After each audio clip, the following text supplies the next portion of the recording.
അവരുടെ ടെസ്റ്റ് മണി അവരിപ്പം നമ്മളിത് പറയുമ്പോൾ അവർ ഞാൻ നോക്കുമ്പോൾ അവർ രണ്ടുപേരും കരയാണ്. എന്തിനാ കരഞ്ഞെന്ന് ഈ ഇത് കിട്ടിക്കഴിഞ്ഞിട്ട് അവർ പറയും. ഓക്കെ, അവർ 3 പേരുടെ നിങ്ങളെല്ലാവരും ഒന്ന് കരമടിച്ചാട്ടെ.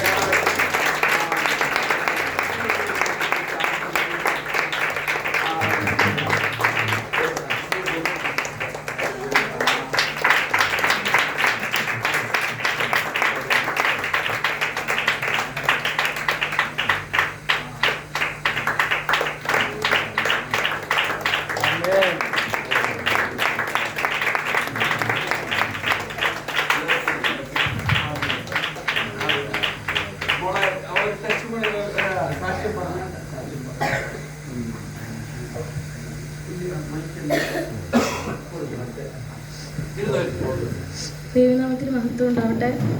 ഒരിക്കലും പ്രതീക്ഷയല്ല. Thank you uncle, thank you anti.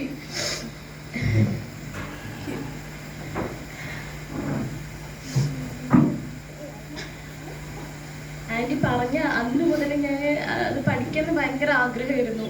അത് മുഴുവൻ കംപ്ലീറ്റ് ചെയ്തപ്പോൾ പഠിച്ചു എന്ന് പറയണമെന്നുള്ളത്. അതൊന്നും കിട്ടുന്ന പ്രതീക്ഷിച്ചല്ല, പക്ഷെ അത് ഒട്ടും പ്രതീക്ഷിക്കാതെ പോയി.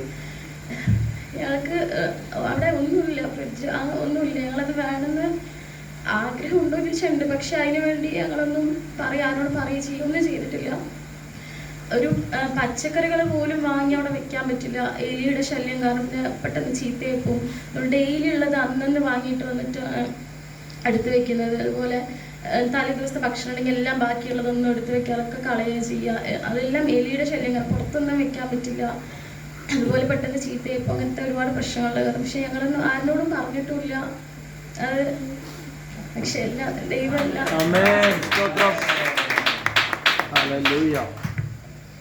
ദൈവനാമത്തിന് മഹത്വമുണ്ടാകട്ടെ.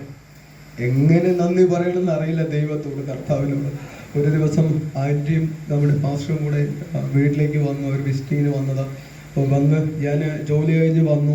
ഞങ്ങൾ കുറച്ച് കാര്യങ്ങൾ സംസാരിച്ചു, പൊതുവായിട്ടുള്ള കാര്യങ്ങളെല്ലാം സംസാരിച്ചു. ഞങ്ങൾ വീട്ടിലെ അവസ്ഥകളെല്ലാം എല്ലാവരും നേരിട്ട് കണ്ടതാണ്, പറയേണ്ട ആവശ്യമില്ല. തേക്കാത്തൊരു വീട്, ചുറ്റും കാട് പിടിച്ച് കിടക്കുന്ന ഒരു അവസ്ഥ. പാസ്റ്റർ ആൻറ്റി എപ്പോഴും വരുമ്പോഴും ആ ഒരു അവസ്ഥ കാണുമ്പോൾ ഞങ്ങളോട് പറയും ഇവിടെ നിന്ന് മാറണം, ഒരു സൗകര്യം. ആൻറ്റി പ്രത്യേകം പറഞ്ഞു, ആ കുഞ്ഞുങ്ങൾ അവർക്ക് ഭക്ഷണം വെച്ച് കഴിഞ്ഞാൽ വെക്കാൻ ഒരു ഫ്രിഡ്ജ് പോലും ഇല്ല, എല്ലാം എടുത്ത് കളയല്ലേ എന്ന് പറഞ്ഞിട്ട് ഞങ്ങളോട് സംസാരിച്ചു. എല്ലാം കഴിഞ്ഞു, ഭക്ഷണം എല്ലാം കഴിച്ച് ഞങ്ങൾ പിരിയാൻ നിൽക്കുന്ന സമയത്ത് ഞാനിങ്ങനെ പറഞ്ഞു ആൻറ്റിയോട്, സ്വർഗത്തിലെ ദൈവം ഉണ്ടെങ്കിൽ ആ ഫ്രിഡ്ജ് ഞങ്ങളുടെ കരയിലേക്ക് എത്തിച്ചു തരും എന്ന് എനിക്ക് പ്രതീക്ഷയോടുകൂടി ഞാൻ പറഞ്ഞോന്ന് ചോദിച്ചാൽ തീരെ പ്രതീക്ഷയില്ലാതെ തന്നെയാണ് പറഞ്ഞത്. എന്നാൽ ഒരു വാക്കിന്റെ വില എത്രത്തോളം ഉണ്ടെന്ന് എൻ്റെ ദൈവം എനിക്കെന്ന് കാണിച്ചു. ദൈവത്തിനെ സ്തുതിക്കുക. കാരണം ഇന്ന് ഇവിടെ കണ്ടത് ഒരു അത്ഭുതമാണ്. എൻ്റെ ദൈവം വലിയവനാണെന്ന്, എൻ്റെ ദൈവം വലിയവനാണെന്ന് ഞാൻ വീണ്ടും ഞാൻ പറയാം. എൻ്റെ ദൈവം വലിയവനാ. എന്നിലെ അത്ഭുതം, എൻ്റെ കുടുംബത്തെ അത്ഭുതങ്ങൾ കർത്താവ് ചെയ്തു തുടങ്ങിയിരിക്കുക. ഈ വർഷം അവസാനിക്കുന്നതിൻ്റെ ഉള്ളില് നിങ്ങളുടെ എല്ലാ പ്രശ്നങ്ങൾക്കും ദൈവം അറുതി വരുത്തുമെന്ന് പാസ്റ്റർമാരും അവിടെ ഇരുന്ന് ഞങ്ങളോട് പറഞ്ഞൊരു വാഗ്ദത്തമാണ്. ദൈവാത്മാവ് ഞങ്ങളോട് സംസാരിച്ച അതിന്റെ ഏറ്റവും വലിയൊരു അടയാളം. പുതിയതായി വരുന്ന ഒരുപാട് ആളുകളുണ്ട്. നിങ്ങളോട് ഞാനൊന്ന് പറയാൻ ആഗ്രഹിക്കാം, ദൈവത്തിന് വേണ്ടി നിന്നാൽ, ദൈവത്തിന് വേണ്ടി നമ്മൾ ജീവിതം സമർപ്പിച്ചാൽ ദൈവം മാനിക്കുന്ന ദൈവമാണ്. ദൈവം വിട്ടുകളയുന്നവനല്ല, ദൈവം മാനിക്കുന്ന ദൈവമാണ്. ഹല്ലേലൂയ. എത്രത്തോളം നന്ദി പറയണമെന്ന് എനിക്കല്ല അറിയുന്നില്ല. അങ്ങളെ ആന്റി വളരെയധികം നന്ദി പറയുന്നു. കുടുംബത്തെ ദൈവം ധാരാളമായി അനുഗ്രഹിക്കും.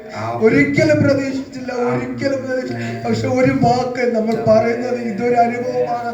നമ്മുടെ നാവിനെ നമ്മൾ സൂക്ഷിക്കണം. നമ്മുടെ നാവ് കൊണ്ട് പറയുന്ന ഓരോ കാര്യങ്ങളും അത് ദൈവം ചെയ്യും. അങ്ങനെയുള്ള ദൈവത്തെ നമ്മൾ ആരാധിക്കുന്നത്. നമ്മുടെ നാവുകളിൽ നിന്ന് നന്മ മാത്രം പുറപ്പെടുവാൻ, നമ്മുടെ ആവശ്യങ്ങളെ നമ്മുടെ അപ്പനോട് അറിയിക്കുവാൻ നിങ്ങളെല്ലാവരും ഞങ്ങളെ കൊടുത്ത് പ്രാർത്ഥിക്കണം. ഇനിയും ഇതിനേക്കാൾ വലിയ അനുഗ്രഹം നിശ്ചയമായും നടക്കും. എൻ്റെ അനിയനുമായി ബന്ധപ്പെട്ടൊരു അനുഗ്രഹം എനിക്ക് വരാനിരിക്കുന്നു. അവൻ അതിൻ്റെ മുന്നോടിയായിട്ട് എൻ്റെ അനിയൻ്റെ വിഷയങ്ങൾ ഞാൻ പിന്നീട് ഒരു സാക്ഷ്യമായി ഞാൻ പറയുന്നതായിരിക്കും. ദൈവം അതിനുള്ള കാര്യങ്ങൾ ഒരുക്കുന്നു എന്നുള്ളത് എനിക്ക് വരാനുള്ള നന്മ എൻ്റെ കയ്യിലേക്ക് എത്തും. നിശ്ചയമായി എൻ്റെ കൈവിട്ട് പോയതാണ്.